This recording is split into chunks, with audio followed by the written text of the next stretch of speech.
السلام علیکم ورحمۃ اللہ وبرکاتہ نحمده ونصلی علی رسولہ الکریم اما بعد۔ آج کا سبق سن لیجئے۔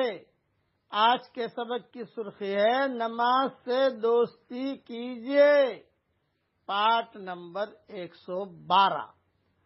حضرت عقبہ ابن عامر رضی اللہ تعالیٰ عنہ فرماتے ہیں کہ میں نے رسول اللہ صلی اللہ علیہ وسلم کو یہ ارشاد فرماتے ہوئے سنا، میری امت کے 2 آدمیوں میں سے ایک رات کو اٹھتا ہے اور طبیعت کے نہ چاہتے ہوئے اپنے آپ کو اس حال میں وضو پر آمادہ کرتا ہے کہ اس پر شیطان کی طرف سے گرہیں لگی ہوئی ہوتی ہے۔